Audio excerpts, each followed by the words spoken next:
নয়, সত্যি ঘটনা শোনানো হয়। কি অবস্থা সবার? আশা করছি সবাই ভালো আছেন, সুস্থ আছেন, আনন্দে আছেন এবং এই মুহূর্তে শুনছেন ভৌতিকতার 12তম এপিসোড। তো হ্যালো, আমি শুভম আছি আপনাদের সাথে এবং আজকের এপিসোডে একটি বড় ঘটনা আছে, তাই আর সময় নষ্ট করব না, সরাসরি ঘটনায় চলে যাব। আজকের ঘটনা পাঠিয়েছেন সুদীপ্ত ঘোষ বর্ধমান থেকে।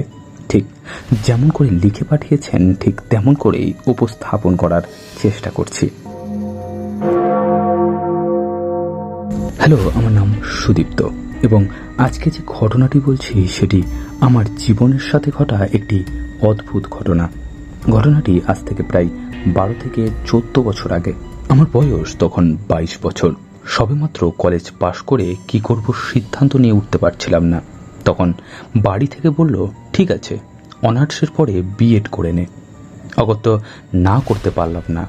বাবার কথা শুনে খুঁজতে শুরু করলাম কলেজ। বাবার শরীর অসুস্থ থাকায় পড়াশোনার প্রতি আমার অতটা মন লাগছিল না। কোনো একটা কাজের সন্ধান করলে হয়তো ভালো হতো, কিন্তু কি করব? বাবার ইচ্ছে ছেলেকে যতদূর লেখাপড়া করানো যায় ততটাই করাবে। এই কলেজ সে কলেজ খোঁজাখুঁজি করার পর অবশেষে আমার বন্ধুর যোগাযোগে একটু কম রেটে বিএড কোর্সের ভর্তি হয়ে গেলাম। প্রথম দিকে বুঝতে পারিনি কলেজটা আমার বাড়ি থেকে এত দূরে। আমার বাড়ি আরামবাগের কাছাকাছি ছোট্ট একটা গ্রামে, আর কলেজটা গণেশপুর পেরিয়ে পলাশপাই নামক একটি গ্রামে। প্রায় 30 থেকে 40 কিলোমিটার তো হবেই। তার উপর রাস্তাটাও খুব একটা ভালো না। কলেজটার কাছাকাছি বাসের যোগাযোগ নেই। 3টি নদী পারাপার করে কলেজে পৌঁছাতে হয়। আরামবাগের বাস ধরে গণেশপুর এবং গণেশপুর থেকে সাইকেলে করে 3টি নদী পার হয়ে পলাশপাই কলেজ। নদী পারাপারের ঘটনাটা খুব ইন্টারেস্টিং। আমি যেখানে থাকি গ্রামটায় নদী আছে, তবে নৌকায় করে পারাপার করতে হয় না, কংক্রিটের ব্রিজ আছে। কিন্তু গণেশপুরে এই নদীতে বাঁশ দিয়ে পোল বানানো হয়, আর বর্ষায় যখন নদী ভরাট থাকে তখন পোল ভেঙে গেলে নৌকায় করে যাতায়াত করতে হয়। প্রথমবার জীবনে সাইকেল নিয়ে নৌকায় উঠলাম। নৌকাটিতে গোটা 30 লোক, সাথে গোটা 15 সাইকেল এবং 7 বা 4টি মোটর সাইকেল। যাক, ভালোভাবে ওপারে পৌঁছে গেলাম। এরপর নৌকার ভাড়ার টাকা মিটিয়ে সাইকেলে করে চললাম কলেজের উদ্দেশ্যে। দুপাশে গাছপালা ঘেরা, ছায়া শীতল রাস্তা, লোকজনের খুব বেশি নেই। মাঝে মাঝে কেউ একজন মোটর সাইকেলে করে চলেছে। গ্রাম্য পিচ রাস্তা দিয়ে মনের আনন্দে গুনগুন করে গান গাইতে গাইতে সাইকেলে চলেছি। এরপর পলাশপাই পোস্ট অফিসের কাছে ডান দিকে ঘুরে সরু ঢালাই রাস্তা ধরে মিনিট 10 গেলে কলেজ। লোকালয় থেকে অনেকটাই দূরে, হয়তো সস্তায় জমি পাওয়ার জন্য। লোকালয় থেকে এতটা দূরে মাঠের মাঝে কলেজটি স্থাপন করা হয়েছে। সাদা রঙের 3 তলা সাজানো গোছানো বিএড কলেজ। চারিদিকে গাছপালাই কলেজটাকে যেন অসাধারণ করেছে। খুবই মনোরম প্রাকৃতিক পরিবেশ। চারিদিকে সবুজ ধানের গাছ কলেজটিকে যেন বুকের মাঝে জড়িয়ে রেখেছে। এই ছিল আমার প্রথম একাকী এত দূরে কলেজে আসা। ভর্তির সময় অবশ্য বন্ধুর সঙ্গে তার মোটর সাইকেলে এসেছিলাম। তখন বুঝতে পারিনি যে রাস্তাটা এত দূর। রেগুলার ছাত্রছাত্রীদের মধ্যে আমি সব থেকে দূর থেকে আসতাম। ভাড়া বাঁচানোর জন্য এই পথটা সাইকেলে আসতাম এবং বাড়ি ফিরে আসতে প্রায় সন্ধে হয়ে যেত। এই জন্য আমি মনে মনে ভাবলাম, যদি একটা রাত কলেজে থেকে যাওয়া যায় তাহলে পরের দিন ক্লাস করে বাড়ি ফিরে আসব। সেই মতো আমি আমার কলেজের অফিসের লোকেদের সাথে কথা বললাম। তারা সকলেই জানে যে আমি অনেকটা দূর থেকে আসি, তাই তারা আমাকে না করল না। যেহেতু সেই সময়ে কলেজটিতে কোনো হোস্টেল রুম ছিল না, তাই আমাকে বলা হলো ছুটির পর দেখা করতে। ওরা রুমের ব্যবস্থা করে দেবে। যথারীতি ছুটির পর গিয়ে জিজ্ঞাসা করলাম, তাহলে কোথায় থাকবো? আমার জন্য তারা কলেজের গেস্ট রুম খুলে দিয়েছিল। গেস্ট রুমটা সুন্দর সাজানো, বেশ গোছানো। একটি বিছানা ছিল এবং 2টি সোফা। রাতে খাওয়া দাওয়া কিভাবে হবে জিজ্ঞেস করলাম স্যারকে।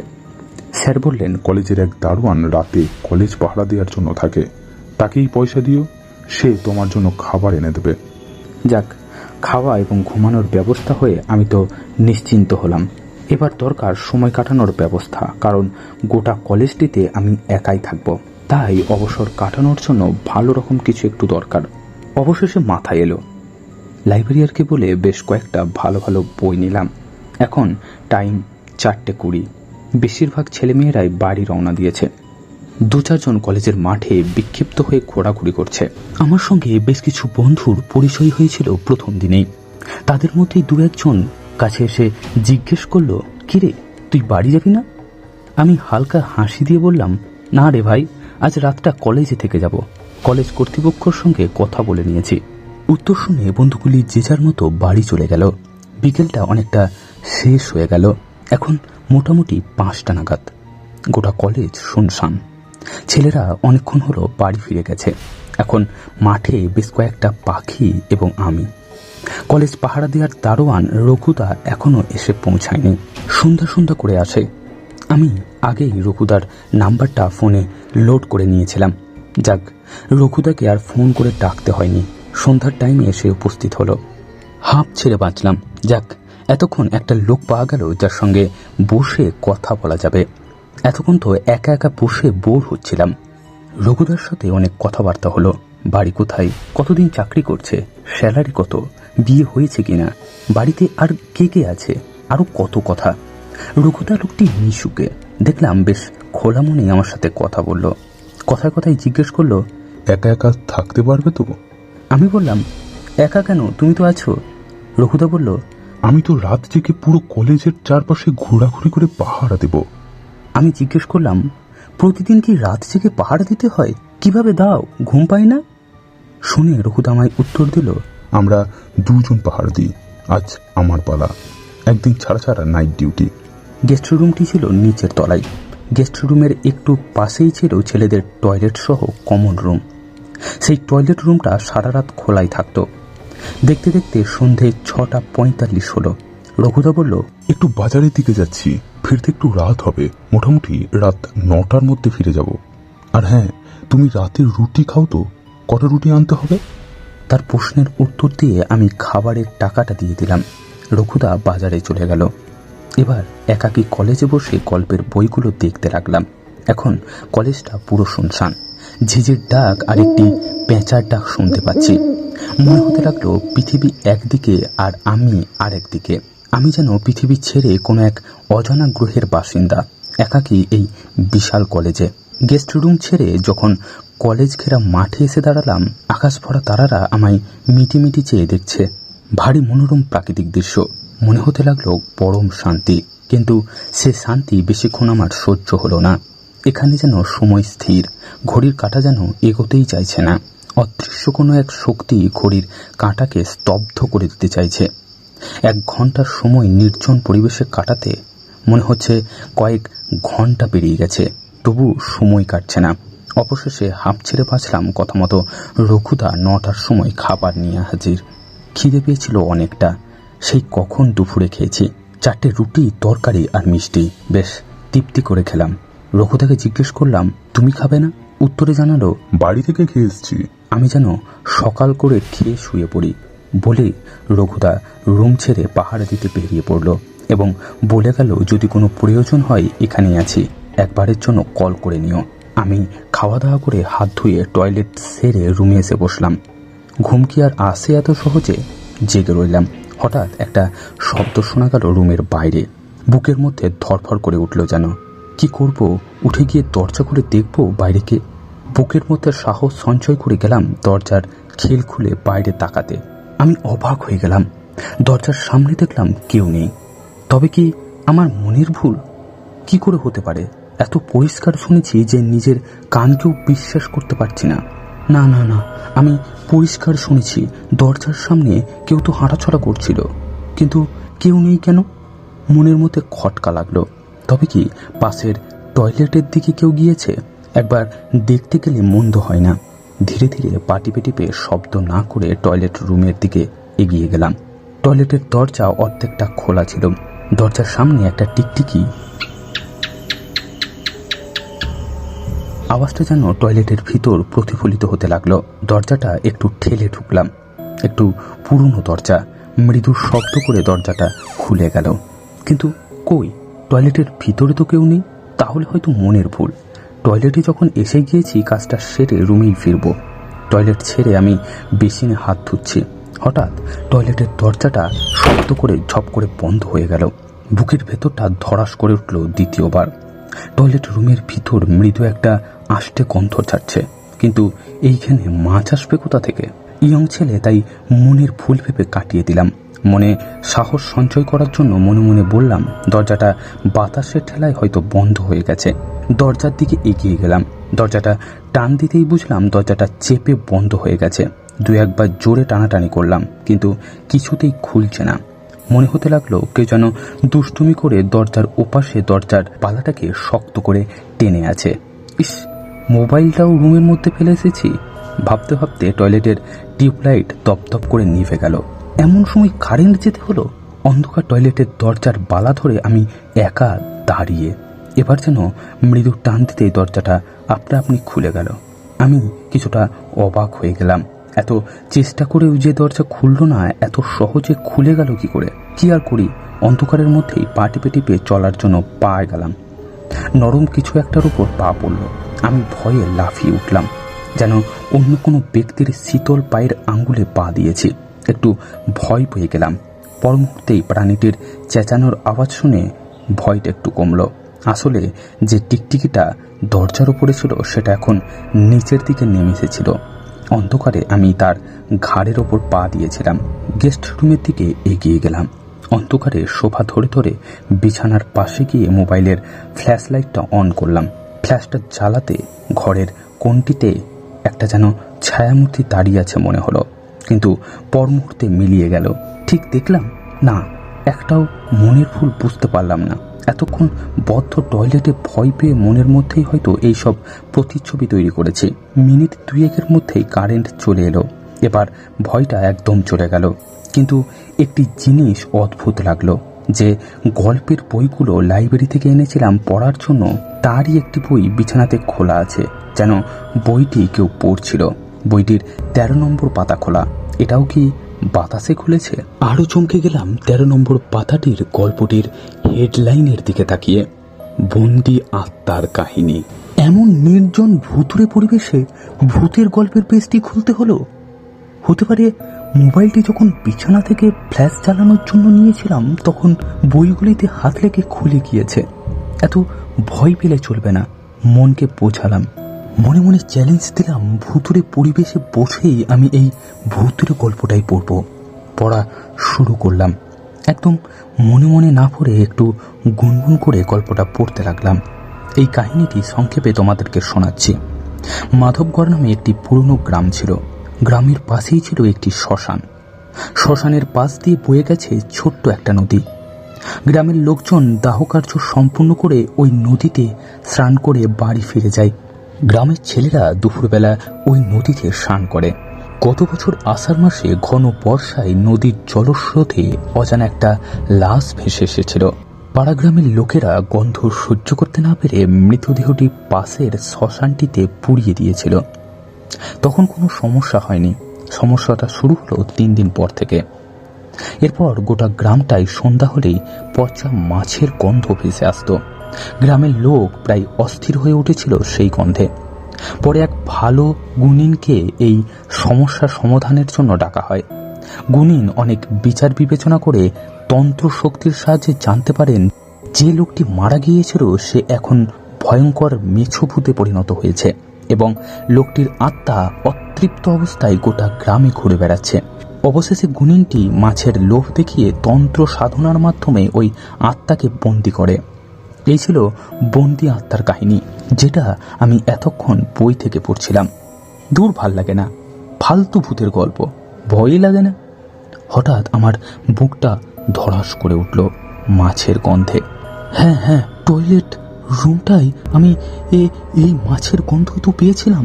একটা চাপা উত্তেজনা আমার মনকে আচ্ছন্ন করে দিল। তবে কি আমি ভূতের খপ্পরে পড়লাম? আরও একটা কথা মনে পড়ে গেল, এই গল্পটা তো আমি পড়ব বলে খুলিনি, বইটা তো এমনি খোলা ছিল। তবে কি ভূতটা আমাকে কোনো ইঙ্গিত দিতে চাইছে? গলা শুকিয়ে আসতে লাগলো আমার। রাত তো এখনো প্রায় 11:55। একটু পরেই 12টা বাজবে। শুনেছি 12টার পর ভূতের শক্তি দ্বিগুণ হয়ে যায়। মেরুদণ্ড দিয়ে যেন হিম শীতল জলধারা নেমে গেল। কপালে হাত দিয়ে বুঝলাম বিন্দু বিন্দু ঘাম জমেছে। হৃদস্পন্দন আগের থেকে অনেকটা বেশি। কোন রকম টেথোস্কোপ ছাড়াই বদ্ধ করে স্পষ্ট শুনতে পাচ্ছি নিজের হৃদস্পন্দন। কি করব বুঝে উঠতে পারছিলাম না। হঠাৎ আমার দরজার সামনে সেই আগের মতো পায়চারির শব্দ শুনতে পেলাম। না না, এবার আর মনির ভুল লাগছে না। আওয়াজটা দরজার দিকে এগিয়ে আসতে লাগলো এবং দরজার সামনে এসে থেমে গেল। ভয় এবং বিস্ময়ের তখন আমার সে কি অবস্থা বলে বুঝাতে পারবো না। হার্টবিট আরো উচ্চতর হয়েছে। এবার দরজায় ঠোকা পড়ল। সাথে সাথে আমার কানের পাশ দিয়ে ঘাম গড়িয়ে পড়ল। এবার আবার ঠোকা পড়ল। আমি ভয়ে চিৎকার করতে চাইলাম, কিন্তু গলা দিয়ে অন্যরকম আওয়াজ বের হলো না। গলা শুকিয়ে গাঢ় হয়ে গেছে। দরজার ওপাশ থেকে এবার আওয়াজ এলো, কিরে, লাইট জ্বলছে, এখনো ঘুমাসনি? আরে, এ তো রঘুদার গলা। এবার যেন আমার দেহে প্রাণ ফিরে এলো। হালকা কেশে বললাম, ও রঘুদা তুমি? দরজা খুলে দিলাম। এই তো লাইট বন্ধ করে শুতেই যাচ্ছিলাম। রঘুদা বলল, আমি আবার দেখতে এলাম ভয় টয় লাগছে কিনা। আমি ভয় কন্ট্রোল করে মুখের অবস্থা স্বাভাবিক করে বললাম, ভয় পাবো? তাও আবার আমি? না না, আমি ভয়টা খুব একটা পাই না। উত্তরটা যেন আমি বীর পুরুষের মতো দিলাম। মনে মনে খুব হাসলাম। ভয়ের চোটে আমার যে অবস্থা হয়েছিল তা আমি জানি। রঘুদা বলে গেল, ঠিক আছে, ঘুমাও। রঘুদা চলে গেল। আমি ঘুমিয়ে পড়লাম যথারীতি। পরের দিন উঠতে অনেক দেরি হয়ে গেল, প্রায় 7টা। দরজা খুলে বেরিয়ে দেখি রঘুদা চা নিয়ে আসছে। দূর থেকেই আমাকে দেখে বলল, ঘুম ভালো হয়েছে তো? আমি হাত তুলে ইশারায় জানিয়ে দিলাম, হ্যাঁ। সকালটা বেশ মনোরম, মৃদু বাতাস বইছে। শরীরটা বেশ হালকা লাগছে।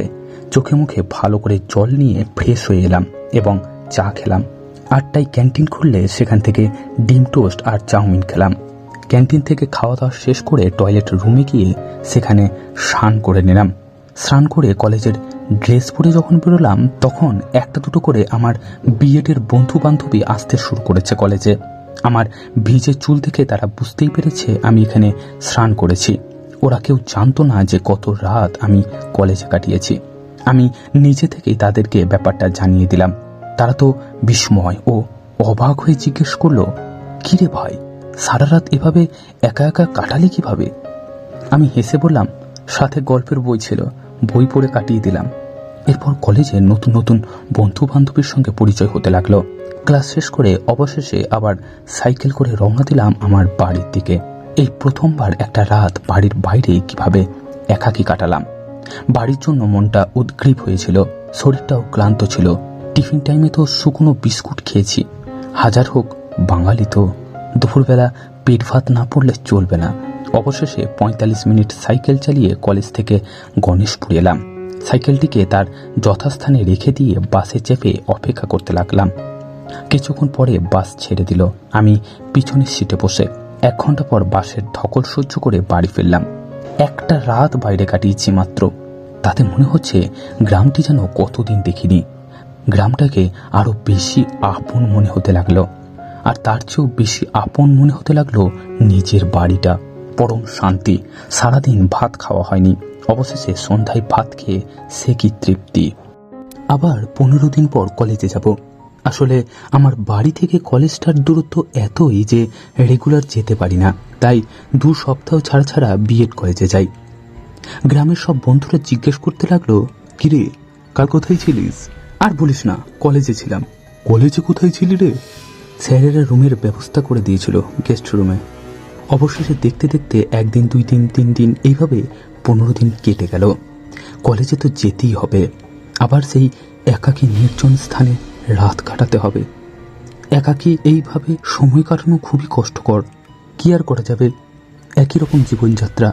বাসের ধকল সহ্য করে সাইকেলে চেপে একই পথে আবার সেই কলেজেই পৌঁছালাম। বাড়ি থেকে সকালে চান করে বেরিয়েছিলাম। ব্যাগের ভিতর 2 দিনের টিফিন হিসেবে শুকনো মুড়ি, চানাচুর, কাঁচা লঙ্কা টিফিনে নিয়ে নিয়েছি। যদি আজ রাতে থাকি আবার তো তাহলে সন্ধ্যার খাওয়ার জন্য কিছু চাই, ওই আর কি। কলেজে পৌঁছালাম 10:30টায়। একটু পরেই 10:45 বাজলে প্রার্থনার জন্য ঘন্টা বাজবে। দু একজনের সাথে গল্প করতে লাগলাম। অবশেষে প্রার্থনার ঘণ্টা পড়তেই গল্প ভঙ্গ করে যেতে হলো। প্রার্থনা শেষ করে যখন ফিরলাম তখন 11টা। শ্রেণীকক্ষে এসে বসে রইলাম। মিনিট 5 পরে স্যার এলেন এবং রোল প্রেজেন্ট করে পড়াতে লাগলেন। ক্লাস শেষ হলে একটি স্থানীয় বান্ধবীর সাথে পরিচয় হলো। কলেজ থেকে মিনিট 15 দূরে তার শ্বশুর বাড়ি। হাজব্যান্ড পুলিশে কাজ করে।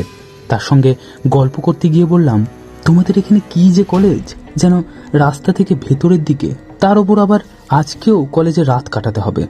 রাত কাটাতে হবে মানে? সে জানতো না এর 15 দিন আগে আমি একবার কলেজে রাত কাটিয়ে গেছি। বান্ধবীটিকে আমি বললাম, আগেও তো একদিন কলেজে রাত কাটিয়েছি। সে প্রশ্ন করলো কোথায় শুয়েছিলাম। আমি উত্তরে বললাম গেস্ট রুমে। সে আমাকে জিজ্ঞেস করলো, তোমার ভয় করেনি? আমি বললাম তেমন না। বান্ধবী বড় বড় চোখ করে বলে উঠল, সে কি? আমি বললাম কি হয়েছে? সে বলল, থাকিস না, জায়গাটা খুব একটা ভালো না। এখানে আশেপাশে আগে মানুষজনকে কবর দেওয়া হতো। এই ব্যাপারটা আমি জানতাম না। শুনে চমকে উঠলাম। কবর দেওয়া হতো? বন্ধু বান্ধবীরা প্রথমবারের মতো বিদায় জানিয়ে যে যার মতো বাড়ি ফিরে গেল। শ্রেণীকক্ষে একাই বসে রইলাম। সত্যি এবার মনের মধ্যে একটা ভয় কাজ করতে লাগলো। আমার মনে হতে লাগলো থেকে লাভ নেই, বরং বাড়ি ফিরে যাওয়াই ভালো হবে। প্রথম রাতে যখন থেকেছিলাম তখন তো আর এসব ব্যাপার নিয়ে জানতাম না, তাই মনের মধ্যে সেরকম কোনো ভয় ছিল না।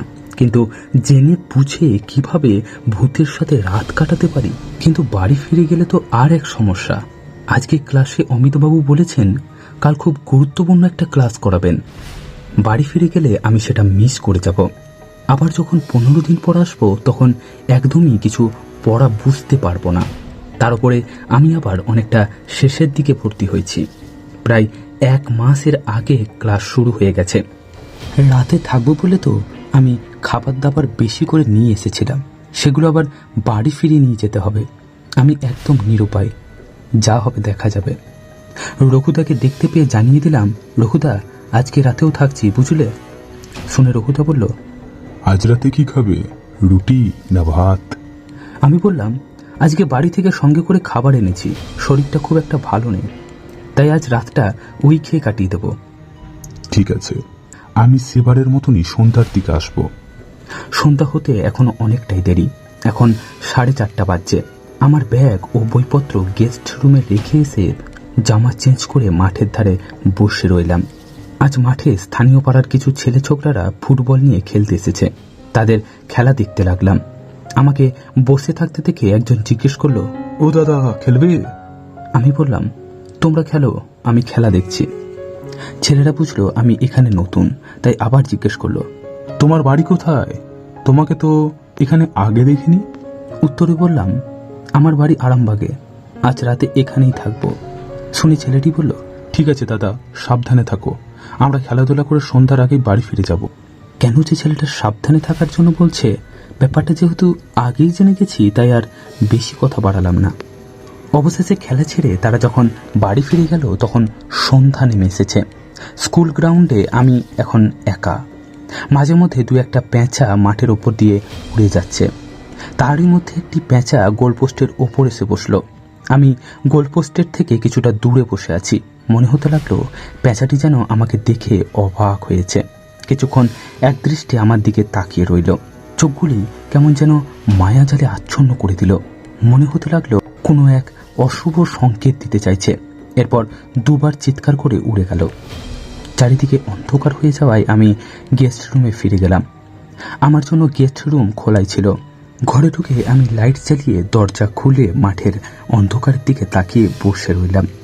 গেস্ট রুমের পিছনে মাঠ, সেখান থেকে ভেসে আসতে লাগলো ঝিঝি পোকার আওয়াজ। মাঠের দিকের জানলাগুলো বন্ধ করাই ছিল। কয়েক মিনিট পরে গোটা মাঠ অন্ধকার সরিয়ে আলোয় ভরে উঠল। কিন্তু কিভাবে আলোয় ভরে উঠল? আর দরজার বাম দিক থেকে একটা ছায়া ধীরে ধীরে এগিয়ে আসতে লাগলো। আর তার সাথেই সেই পায়ের শব্দ, খসখস। নিজের অন্যমনস্কতার জন্য বুঝতে পারিনি রঘুদার দরজার সামনে এসেছে। ছায়াটা রঘুদার, আর ওটা তারই পায়ের শব্দ। আর একটু হলেই হার্ট অ্যাটাক হয়ে যাচ্ছিল। সন্ধ্যা হয়ে যাওয়ায় কলেজের লাইটগুলো জ্বালিয়ে দিয়েছিল সিঁড়ির ঘরের নিচের সুইচ বোর্ড থেকে। এই কারণে কলেজের মাঠটা আলোয় ভরে গিয়েছিল। বিশ্বাস করুন, আমি এতটা ভীতু নই, কিন্তু জনমানবহীন এই নির্জন কলেজ প্রান্তরে এরকম থমথমে পরিবেশে আমাকে একদম ভীতু বানিয়ে দিয়েছে। কিছুক্ষণ পর নিজেকে ভীষণ বোকা বোকা মনে হতে লাগলো।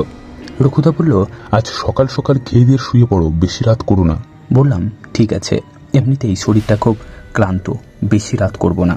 কথাগুলি শুনে রঘুদা নিজের ডিউটি করতে বেরিয়ে গেল। রুমের মধ্যে এখন আমি একা। দেয়ালে দু একটা টিকটিকি আর কয়েকটা আসবাবপত্র এবং কিছু বই খাতা। সময় কাটানোর জন্য কলেজের পড়াগুলো নিয়ে পড়তে বসলাম। কোনোরকমভাবে পড়া শেষ করে যখন উঠলাম তখন 8:30 বাজে। মাথাটা ঝিমঝিম করছে, তাই আজ বেশি দেরি না করে টিফিন থেকে খাবার বের করে খেয়ে নিলাম। ঘন ঘন হাই উঠছে, তাই দরজায় খিল দিয়ে বিছানায় গিয়ে শুয়ে পড়লাম। রুমের মধ্যে মশার উৎপাত থাকায় ঘণ্টাখানেক আগেই মশা মারার কয়েল চালিয়ে দিয়েছিলাম। এখন সেটা পুড়ে শেষ হয়ে গেছে। ঘরটার মধ্যে সামান্য ধোঁয়া ধোঁয়া থাকলেও মশা তো নেই, এটাই বড় শান্তি। ঘরের টিউবলাইটটা অফ করে নিয়েছিলাম শুয়ে পড়ার আগেই। বালিশের পাশে মোবাইলটা রেখে দিয়েছি যথাস্থানে। ভয় লাগে তো জ্বালিয়ে নেব মোবাইলের টর্চটা। রুমের মধ্যে বেশি লাইট থাকলে আমার আবার ঘুম আসতে চায় না। এখন ঘরটি বেশ অন্ধকার, তবে জানলার ফাঁকগুলো দিয়ে মাঠে জ্বালানো লাইটের সামান্য অংশ মেঝেতে এসে পড়ছে। বালিশে মাথা রেখেই মেঝেতে পড়া ওই সামান্য আলোক রেখাগুলোর দিকে তাকিয়ে আছি। শরীরটা আগের থেকে আরো বেশি ক্লান্ত লাগছে। ঘুম ঘুম ভাবটা যেন আমাকে একেবারে আচ্ছন্ন করে দিয়েছে। দুটো চোখের পাতা ভীষণ ভারী হয়ে আসছে, তবুও পিটপিট করে আলোক রেখাগুলির দিকে তাকিয়ে আছি। কোনো এক অজানা শক্তি যেন ঘুমিয়ে পড়তে বলছে। একেবারে অবসন্ন হয়ে এসেছে সে শরীরে, যেন আমার নিজের আর কোনো কন্ট্রোল থাকলো না। শিথিল শান্ত হয়ে বিছানায় পড়ে রইলাম। চেষ্টা করেও হাত পা একটু নাড়চাড়া করতে পারলাম না, শুধু চোখ দুটো এখনো আধো আধো খোলা অবস্থায়। শরীর নড়চড়া করতে না পারলেও স্পষ্ট বুঝতে পারলাম রুমের মধ্যে এখন আর আমি একা নই। বিছানায় আমার সাথে আমার পাশেই কারা যেন শুয়ে আছে। তাদের নড়াচড়া, শরীরের শীতলতা আমি অনুভব করতে পারছি।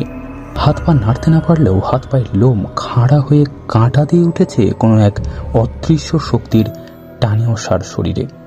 নিথর প্রাণহীন দেহের মতো বিছানায় পড়ে রইলাম। আমি যেন তাদের গোপন আস্তানায় ভুল করে ঢুকে পড়েছি। সেই অপরাধে তারা যেন আমাকে বন্দি করে রেখেছে। অনুভূতিগুলো যেন আরো স্পষ্ট হতে লাগলো। এখন পরিষ্কার বুঝতে পারছি, শুধু আমার পাশেই নয়, বিছানার চারপাশেও কালো কালো ছায়ামূর্তি চলাফেরা করতে লাগলো। তাদের মধ্যে কিসের এত অস্থিরতা, কিসের এত কৌতূহল। তারা যেন আমাকে অবাক চোখে চারিদিক থেকে ঘিরে ধরেছে। অন্ধকার এখনো আগের থেকে অনেক বেশি ঘন হয়ে এসেছে। কোনো এক চৌম্বক শক্তি তার কঠোর মায়াজালে আমাকে জড়িয়ে নিয়েছে। আমি চাইলেও সে জাল ছেড়ে বেরোতে পারছি না, কিন্তু আমার ইন্দ্রিয় তা অনুভব করতে পারছে। চিৎকার করার চেষ্টা করেছিলাম, কিন্তু তাতে কোনো শব্দ বের হয়নি, কেবল অস্ফুট সামান্য। তা যেন আমার নিজের কানেই পৌঁছাচ্ছে, বাইরে না। জানলা থেকে মেঝেতে পড়া সেই সামান্য আলোক রেখাতে দেখতে পেলাম কয়েকটি ছায়ামূর্তি রুমের মধ্যেই পায়চারি করছে। তাদের দেহের কোনো নির্দিষ্ট আকার নেই, কালো ধোঁয়াটে ধরনের। চোখ মুখ আছে কিনা বোঝা যাচ্ছে না। সন্ধ্যের সময় মাঠের জানলার দিকটা থেকে ঝিঝির ডাক ভেসে আসছিল, এখন তাও যেন স্তব্ধ হয়ে গেছে। ঘরের মধ্যে একদম থমথমে পরিবেশ। কয়েকটা ছায়ামূর্তি প্রায় আমার দিকে এগিয়ে এসে বিছানায় বসল এবং কি যেন আলোচনা করতে লাগলো।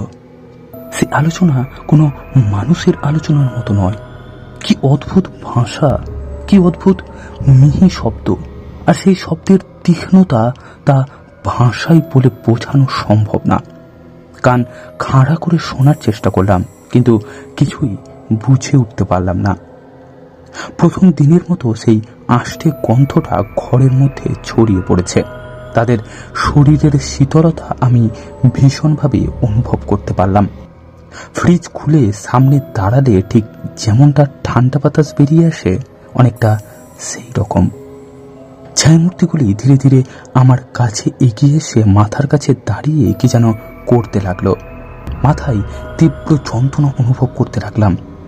মনে মনে ভাবলাম আমি তাদের গোপন আস্তানার সন্ধান জেনে গেছি, তাই তারা আমাকে খতম করার পরিকল্পনা করেছে। কিন্তু আমাকে তো বাঁচতেই হবে।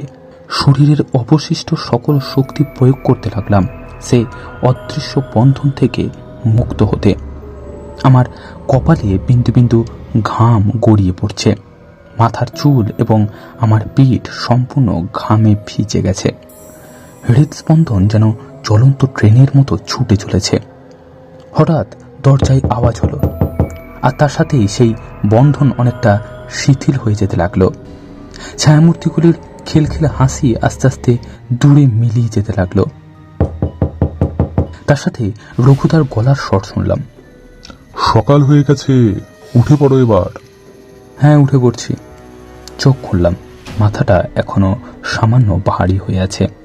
ধীরে ধীরে শরীরের আগের শক্তি ফিরে পেলাম। উঠে বসলাম বিছানায়, কিছুটা ভ্যাবাচাকা খেয়ে গেলাম। সে কি, ঘুমিয়ে পড়ছিলাম নাকি? স্বপ্ন দেখছিলাম নাকি কোনো হ্যালুসিনেশন? ক্লান্ত শরীরের নিছক কল্পনা নাকি সত্যি ঘটেছিল? আজও বুঝতে পারিনি। তবে আমার কোনো ক্ষতি হয়নি। যাই হোক না কেন, তবে ওই দিনের পর থেকে আর কখনো কলেজে একা রাত কাটাইনি। ক্লাস কম করেছি, মাসে 2 বার কলেজে আসতাম। রেজাল্ট খারাপ হওয়ার ভয় আর করিনি, প্রাণটা হারানোর ভয়টাই বেশি ছিল। তবে সেমিস্টারের শেষে যখন পরীক্ষার ফল প্রকাশিত হলো, দেখলাম আমি প্রথম স্থান অধিকার করেছি। তো এই ছিল ঘটনা। ভালো লাগলে অবশ্যই ভৌতিক কথাই শুনিও। জানি না এটা তোমার দিবা নিদ্রায় দেখা কোনো স্বপ্ন ছিল নাকি সত্যিই সেদিন তুমি কোনো ভৌতিক অভিজ্ঞতার সম্মুখীন হয়েছিলে। যাই হোক না কেন, এই ধরনের ঘটনা মানুষের হৃদস্পন্দনকে বাড়িয়ে তোলে। তবে এই ব্যাপারে শ্রোতাদের কি মতামত কমেন্টে জানাতে ভুলবেন না। তো আজকের মতো এই পর্যন্তই। দেখা হচ্ছে আগামী শনিবার ঠিক রাত 10টায়। ততক্ষণ ভালো থাকবেন, সুস্থ থাকবেন, আনন্দে থাকবেন এবং দেখতে থাকবেন ভৌতিক কথার ভৌতিক এপিসোড।